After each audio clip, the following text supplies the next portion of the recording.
Bonjour à toutes et à tous et bienvenue pour une nouvelle vidéo de secourisme. Aujourd'hui c'est la deuxième consacrée aux formations de secourisme. On va faire un petit panel sur les différentes formations de secourisme qui existent.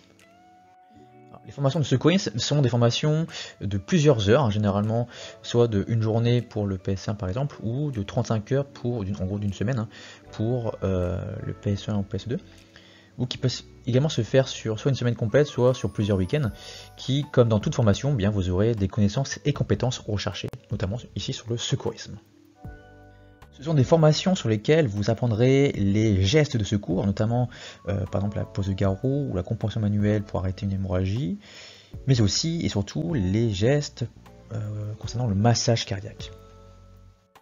Alors, il existe différents niveaux de formation en secourisme, dont trois principaux, le PSC1, le PSE1 et le PSE2. Alors sur ces trois niveaux, on ira un peu plus en détail juste après.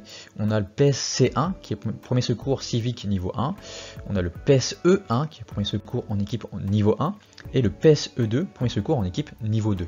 On va développer les objectifs de ces formations juste après. Alors pour le PSC1, donc c'est la prévention et secours civique de niveau 1. Alors c'est pour qui? C'est pour tout public à partir de 10 ans. D'accord? Donc c'est généralement une journée de formation, de 7 heures de formation. Les objectifs de cette formation, c'est savoir réagir face aux accidents domestiques, malaise, arrêt cardiaque, plaies, brûlures ou encore étouffement. En fait, ce sont les urgences vitales. Donc en fait, à la fin de cette formation PSC1, en fait, vous serez traité, en tout cas avoir une prise en charge, vous aurez des gestes de secours sur les urgences vitales, notamment sur l'hémorragie externe, comment arrêter une hémorragie, sur l'étouffement, l'obstruction totale des voies aériennes, également reconnaître une perte de connaissance et réaliser la PLS, et puis les gestes du massage cardiaque. En gros, vous saurez, grosso modo, 4 grands gestes d'urgence vitale. Mais bien sûr, il n'y a pas que ça. Alors là on passe à un autre niveau, un niveau au-dessus, c'est le premier secours en équipe de niveau 1, le PSE1, c'est pour qui? C'est pour les personnes voulant intégrer des équipes de secours, notamment pompiers, CNSM, Croix-Rouge, etc. Mais aussi pour ceux et celles qui veulent approfondir leur connaissance en secourisme. Alors l'objectif c'est quoi? C'est de gérer une urgence en équipe avec du matériel spécifique, un type défibrillateur, oxygénothérapie, Zatel, etc. En fait, là vous avez du matériel en fait, un matériel de secours dans un sac de secours. Donc dans cette formation PSE1, en plus de pouvoir gérer les urgences vitales, vous avez du matériel, des bouteilles d'oxygène, des attelles, de quoi bien prendre soin les brûlures, de faire les plaies, de faire des garrots, et en fait tout ça c'est contenu dans un sac, donc vous savez vous servir en fait d'un sac d'urgence.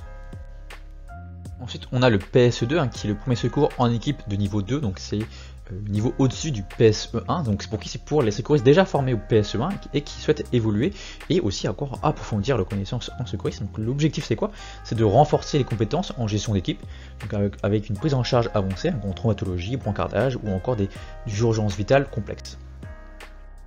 Donc, concrètement, c'est quoi? En plus de savoir bien prendre soin les urgences vitales, savoir comment réagir et de savoir maîtriser le matériel dans un sac d'urgence, et bien dans le niveau 2, vous savez comment utiliser un brancardage, comment vous déplacer avec un brancard en fait, et vous savez également, vous avez des compétences en traumatologie, c'est-à-dire comment mettre des attelles, comment évaluer quelqu'un qui a eu un traumatisme physique. Donc si on doit faire un petit topo, on a trois grandes formations, le PSC1 où vous apprenez les premiers gestes d'urgence vitale, de secours. Ensuite le PSE1 où en plus de ça c'est que vous savez utiliser le matériel d'urgence avec un sac d'urgence en équipe. Et puis au niveau 2 c'est que vous avez vraiment toutes les compétences du savoir-faire en fait de gérer une urgence vitale complexe avec un brancard, des traumatologies et d'autres affections d'urgence. Alors ces formations sont accessibles à tous et à toutes et peuvent faire différence en cas d'urgence. L'importance du recyclage en secourisme. Alors pourquoi se recycler? Eh bien les techniques évoluent, les techniques de secourisme évoluent, il y a une nouvelle recommandation en fait, tous les 5 ans. Et en fait il est également important de maintenir ses réflexes. Par exemple un geste mal fait peut être inefficace. Et aussi l'important c'est quoi? C'est de pouvoir s'entraîner et pour être prêt à tout moment. Alors, quelques modalités concernant le recyclage en secourisme, ou dit de la formation continue. Eh bien, la durée et les fréquences, en fait, pour le PSC1, il n'y a pas vraiment d'obligation légale, mais c'est recommandé de le faire tous les 2 ans. Pour le PSE1 et le PS2, il y a un recyclage obligatoire, une formation continue, tous les ans pour garder son statut de secouriste opérationnel. Alors ces formations sont un vrai plus en fait pour apprendre de nouvelles compétences, pour évoluer ou également dans votre vie professionnelle mais aussi personnelle. Ça peut être un plus lorsque vous êtes en entretien d'embauche avec des qualifications particulières. Ça peut être également un plus, un parcours en plus pour votre carrière. Donc en fait c'est un vrai plus, ces formations de secourisme, un vrai plus pour vous personnellement mais aussi professionnellement.